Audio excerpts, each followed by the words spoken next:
বন্ধুরা, আজ আমরা এক বিস্ময়কর প্রাণীর সাথে পরিচিত হচ্ছি, যার নাম প্যাঙ্গোলিন। এই প্রাণীটি প্রকৃতির এক অনন্য সৃষ্টি, যার শরীর যেন একটি জীবন্ত বর্ম। চলুন এই লাজুক প্রাণীটির জগতে ঢুঁ মারি। প্যাঙ্গোলিন হলো স্তন্যপায়ী প্রাণী, যাদের শরীর ক্যারাটিনের আশায় ঢাকা, ঠিক আমাদের নখের মতো উপাদান। বিশ্বে এদের 8টি প্রজাতি রয়েছে, যারা এশিয়া ও আফ্রিকার জঙ্গলে বাস করে। এরা মূলত পিঁপড়া আর উইপোকা খেয়ে বেঁচে থাকে।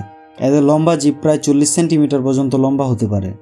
প্যাঙ্গোলিনে বাচ্চা জন্ম দেওয়ার নির্দিষ্ট কোনো সিজন বা মাস নেই। এরা বছরের যে কোনো একটি মাসে মাত্র একবার বাচ্চা জন্ম দেয়। রাতে নির্জনতায় জন্ম নেওয়া এই বাচ্চা মায়ের পিঠে চড়ে নিরাপদে থাকে, আর এইভাবে এই ক্ষুদ্র যোদ্ধা ধীরে ধীরে বড় হয়, প্রকৃতির লাজুক রক্ষী হয়ে। প্যাঙ্গোলিন হচ্ছে রাতের প্রাণী। দিনে এরা গর্তে বা গাছের ডালে লুকিয়ে থাকে। এদের সবচেয়ে আকর্ষণীয় বৈশিষ্ট্য হলো বিপদ দেখলে এরা গোল হয়ে যায়, যেন একটি জীবন্ত বল। তাদের শরীরে থাকা এই বর্ম শিকারীদের হাত থেকে রক্ষা করে। আর জানেন কি, প্যাঙ্গোলিনের গন্ধশক্তি এত তীক্ষ্ণ যে এরা মাটির নিচে থাকা পিঁপড়ের বাসাও খুঁজে বের করতে পারে।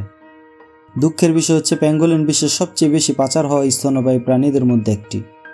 এদের আঁশ ও মাংসের জন্য অবৈধ শিকার এদের বিলুপ্তির পথে ঠেলে দিচ্ছে। কিন্তু আসার কথা হলো, বিশ্বজুড়ে সংরক্ষণ প্রকল্প এদের বাঁচাতে কাজ করছে। আমরা এই লড়াইয়ে যোগ দিতে পারি।